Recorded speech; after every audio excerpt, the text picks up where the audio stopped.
ಇವತ್ತು ನನಗೆ ಗಾಡಿನೂ ಬೇಡ, ಈ ಟ್ರ್ಯಾಕ್ಟರ್ನೂ ಬೇಡ, ಏನು ಬೇಡ, ನನ್ನ ಜೀವನೂ ಬೇಡ ಅನ್ನೋ ಹಂತಕ್ಕೆ ಬಂದು ಇವತ್ತು ಅದರಲ್ಲಿರೋ ಡೀಸೆಲ್ ಅದಕ್ಕೂ ಸುರುಗಿ ನಾನು ಸುರ್ಕೊಂಡು ಆತ್ಮಹತ್ಯೆ ಮಾಡ್ಕೊಬಿಡೋಣ ಅನ್ನೋ ಒಂದು ಹಂತಕ್ಕೆ ಬಂದುಬಿಟ್ಟಿದ್ದೆ.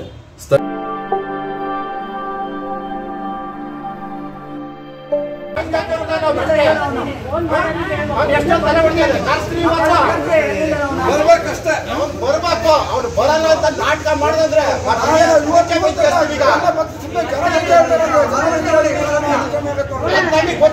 4 ದಿನದಿಂದ ಬೇಕು ಅವ್ರಿಗೆ. ಹೊಸದಿಂದ ಬರಕ್ಕೆ 4 ದಿನದಿಂದ ಬೇಕಾ? 4 ದಿನ ಆಗತ್ತೆ ಗಾಡಿ ನಿಂತಿದ್ದು. 4 ದಿನದಿಂದ ಗಾಡಿ ನಿಂತಿದೆ. ಹೌದಲ್ಲ ನೀವು ಹೇಗೆ? ಒಂದೇ ದಿನ ಲೇಟ್ ಆದಷ್ಟು ನಿಮಗೆ ಫೋನ್ ಕಟ್ ಮಾಡ್ತಾನೆ ಅವನು. ಯಾಸಿನ ಓನರ್ ಅವನು, ಯಾಸಿನ ಓನರ್ ಅವನು ಅವ್ರ ಮನೆ ಕೊಡ್ತಾನೆ, ಅವ್ರ ಮನೆ ಕೊಡ್ತಾನೆ ಗಾಡಿಗೆ.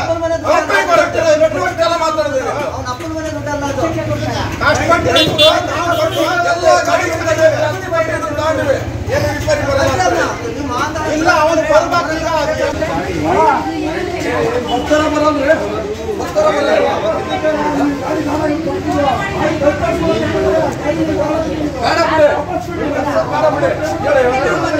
ಇಷ್ಟೇ ತನಕ ಫೋನ್ ಮಾಡಿಲ್ಲ, ಈಗ ಫೋನ್ ಮಾಡಿದ್ದಾರೆ. ಅಲ್ಲ 4 ದಿನದಿಂದ ನಾಟಕ ಮಾಡ್ತಾ ಇರೋದು.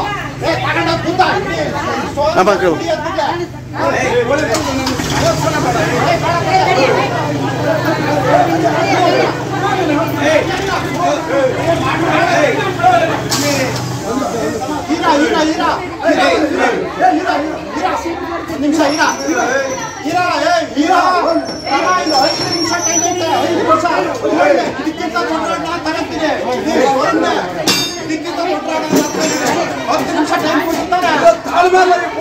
ಏನು ಮಾಡ್ತಿದ್ದಾನೆ ಕಲ್ಲ ಕೊಟ್ಟಿದ್ದಾನ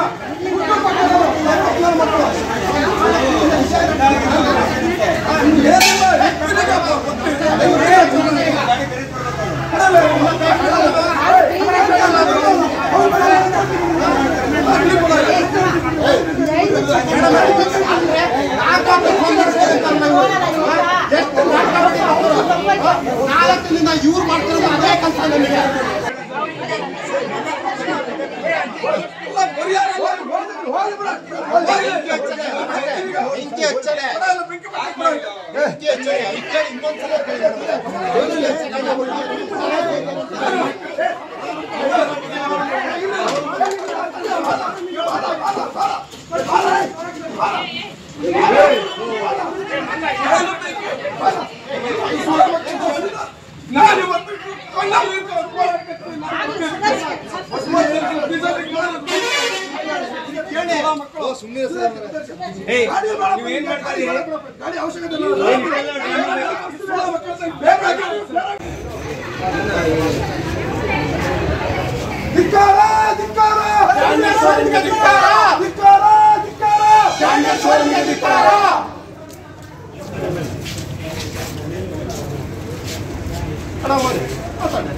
ಫೀಲ್ಡ್ ಅಲ್ಲಿ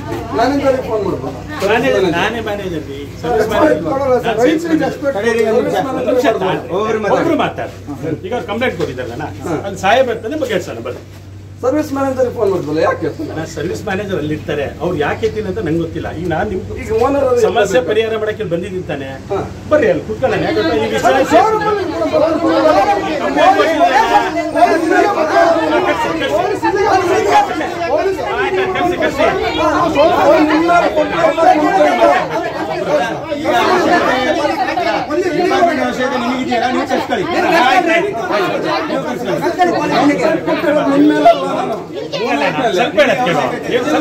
ನಾನು ಹೇಳ್ಕೇಳ ಸರ್ವಿಸ್ ಮ್ಯಾನೇಜರ್ ಕಂಪ್ಲೇಂಟ್ ಕೊಟ್ಟಿದೀಯಾ, ಸರ್ವಿಸ್ ಮ್ಯಾನೇಜರ್ ಬಂದಿಲ್ಲ, ಏನ್ ಮಾಡ್ಬೇಕು? ನಾ ಬಂದಿದ್ದೀನಲ್ಲ.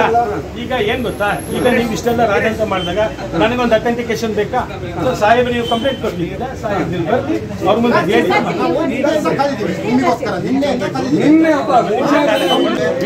ನೀವು ವಾರಂಟಿ ಏನ್ ಕೇಳಿದ್ದೀರಾ? ಅವರಲ್ಲ, ನಾನಲ್ಲ, ಯಾರು ಮಾಡಿದ್ರೆ ನಿಮ್ಗೆ ಗೊತ್ತಿಲ್ಲ. ಈಗ ಏನಾಗ್ತಿದೆ, ಇದಕ್ಕೆ ವಾರಂಟಿ ಅವ್ರು ಬರಲ್ಲ ಅಂತ ನೇರವಾಗಿ ಹೇಳಿದ್ದಾರೆ. ಅದಕ್ಕೆ ಏನಾಯ್ತು, ಅವರು ಫೋನ್ ಎತ್ತಿಲ್ಲ. ಸೊ ಈಗ ಕಂಪ್ಲೇಂಟ್ ಕೊಟ್ಟಿದ್ರಲ್ಲ, ಬರ್ರಿ ಅವ್ರ ಮುಂದೆ ಬರ್ರಿ, ನಾನು ಮಾಡ್ತೀನಿ.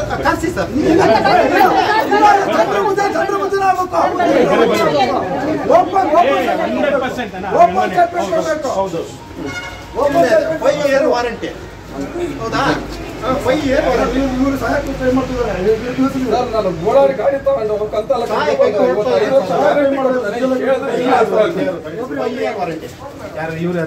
ಸರ್, ನಾನು ಸೇಲ್ಸ್ ಮ್ಯಾನೇಜರ್ ತುಕಾರಾಮ್ ಅಂತ.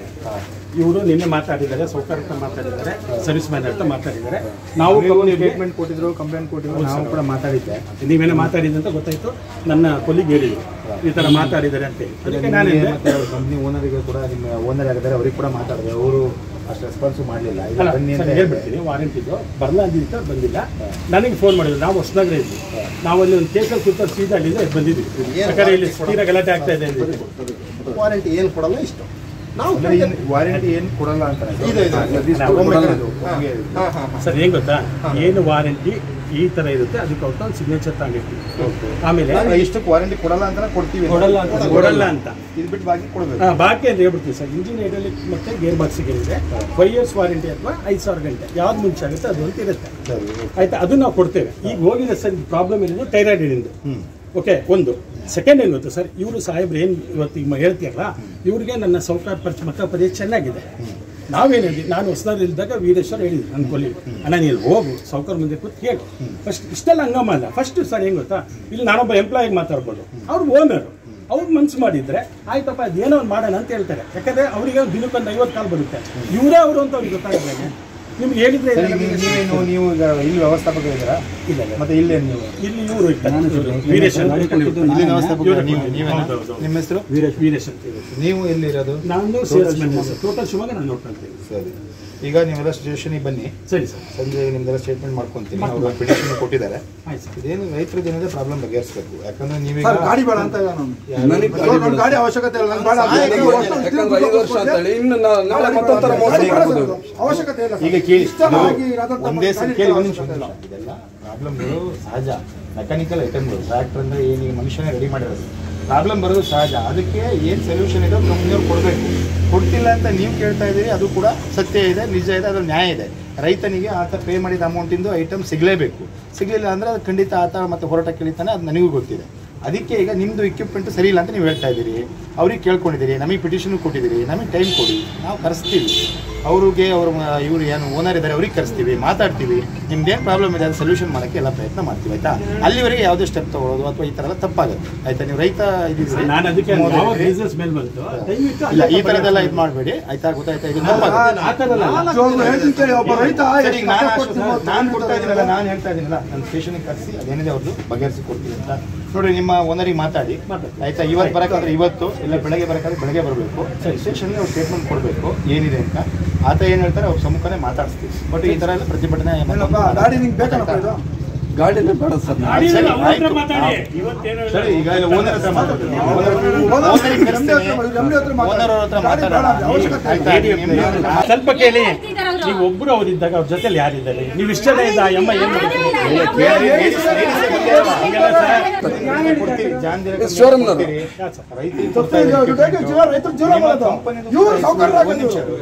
ನಿಮ್ಮ ಕಂಪನಿ ಕೂಡ ಹೆಸರು ಉಳಿಬೇಕು ಅಂತ ಹೇಳಿದ್ರೆ ರೈತರಿಂದ ನಿಮಗೆ ಪಾಸಿಟಿವ್ ರೆಸ್ಪಾನ್ಸ್ ಬೇಕು. ನೆಗೆಟಿವ್ ರೆಸ್ಪಾನ್ಸ್ ಇರಲಿಲ್ಲ ನೋಡ್ಕೊಳ್ಳೋದು ನಿಮ್ಮ ಕರ್ತವ್ಯ. ಹೌದಾ? ಅದನ್ನು 100% ಮಾಡಬೇಕು. ಅದಕ್ಕೆ ಅದರ ನಿಟ್ಟಿನಲ್ಲಿ ಏನು ಕ್ರಮ ಕೈಗೊಳ್ಬೇಕು ಮಾಡೋಣ. ಆಯ್ತಾ? ವಾಸ ಸತೀಶ್ ಅಂತ ನಾನು ಜಾಮಿಟಿ ಟ್ಯಾಕ್ಟಿಯನ್ನು ಖರೀದಿ ಮಾಡಿದ್ದೆ 2021ರಲ್ಲಿ. ಅದಕ್ಕೆ 5 ವರ್ಷ ವ್ಯಾರಂಟಿ ಅಂತ ಕೊಟ್ಟಿದ್ರು. ಅದು ಹಬ್ಬ ಪ್ರಾಬ್ಲಮ್ ಇತ್ತು. ಸ್ಟಾರ್ಟಿಂಗ್ ದಿನನೇ ಕಂಪ್ಲೇಂಟ್ ಮಾಡಿದ್ದೆ. ಗಾಡಿ ತಗೊಂಡು ರಸ್ತೆಯಲ್ಲಿ ಬರುವಾಗಲೇ ಹೇಳಿದ್ದೆ ಅವ್ರ ವಿಚಾರ. ಅದು ಸರಿಪಡಿಸ್ಕೊಡ್ತೀವಿ ಅಂತ ಹೇಳಿದರು. ಹೇಳಿದ ನಂತರ ಗಾಡಿ ತರಲಿಕ್ಕೆ ಒಂದು 4-5 ದಿವಸ ಆಯಿತು. ತಗೊಂಡೋದ ನಂತರ ಅವ್ರ ಹಬ್ಬ ಬೆಂಡಿಲ್ಲ. ಯಾವುದೇ ಕಾರಣಕ್ಕೂ ನಮ್ಮ ಕಡೆಯಿಂದ ಹಬ್ಬ ಬೆಂಡೆ ಬರಲ್ಲ. ವೀಲ್ ಬೆಂಡಿದೆ. ಹಾಗಾಗಿ ವೀಲ್ ಚೇಂಜ್ ಮಾಡಿಕೊಡ್ತೀವಿ ಅಂತ ಚೇಂಜ್ ಮಾಡಿಕೊಟ್ರು. ಆದರೆ ಮತ್ತೆ ನಾನು ದಾರಿಯಲ್ಲಿ ಬರುವಾಗ ಮತ್ತೆ ಪ್ರಾಬ್ಲಮ್ ಕಾಣಿಸ್ಕೊಳ್ತು. ಅವಾಗ ಅವ್ರಿಗೆ ಹೇಳಿದಾಗ, ಇಲ್ಲ ನನ್ನ ಗಾಡಿ ಬೇಡ, ನನಗಿದು ನಿಮ್ಮದು ಫುಲ್ಲು ಪ್ರಾಬ್ಲಮ್ ಇದೆ, ನೀವು ಬೇರೆ ಗಾಡಿ ಕೊಡಿ, ಈಗ ಇದನ್ನ ಇಟ್ಕೊಳ್ಳಿ ನೀವೇ ಅಂತೇಳಿ ಹೇಳಿದೆ. ಅದಕ್ಕೆ ಅವ್ರು ಒಪ್ಪಲೇ ಇಲ್ಲ.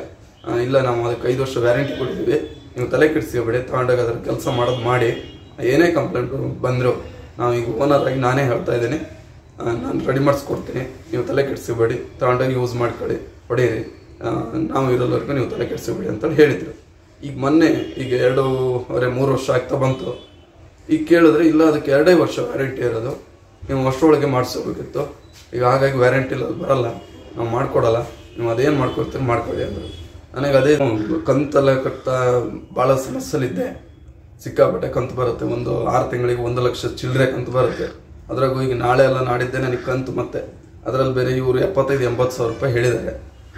ಇದು ಸರ್ವಿಸು ಈಗೇನು ವೀಲೆಂಡು ಹಬ್ಬು ಎಲ್ಲ ಏನು ಕ್ರ್ಯಾಂಕ್ ಇದೆ ಅದು ಸರಿಪಡಿಸೋದ್ರೆ ಒಂದು 70,000 ಲೆಕ್ಕಾಚಾರ ನಂಗೆ ಕೊಟ್ಟಿದ್ದಾರೆ.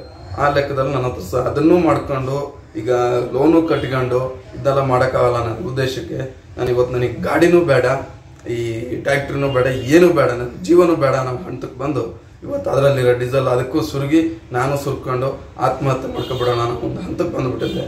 ಸ್ಥಳೀಯ ನಮ್ಮ ರೈತ ಬಾಂಧವರೆಲ್ಲ ಸೇರಿ ನನ್ನ ತಡೆದು ಇದಕ್ಕೆ ಏನಾಗುತ್ತೆ ನೋಡೋಣ, ನಾವು ಪರಿಷತ್ನವರೆಲ್ಲ ಇದ್ದೀವಿ, ಅದಕ್ಕೆ ಏನಾಗುತ್ತೋ ಅದು ಒಂದು ತೀರ್ಮಾನ ತಗೊಳ್ಳೇಬೇಕು.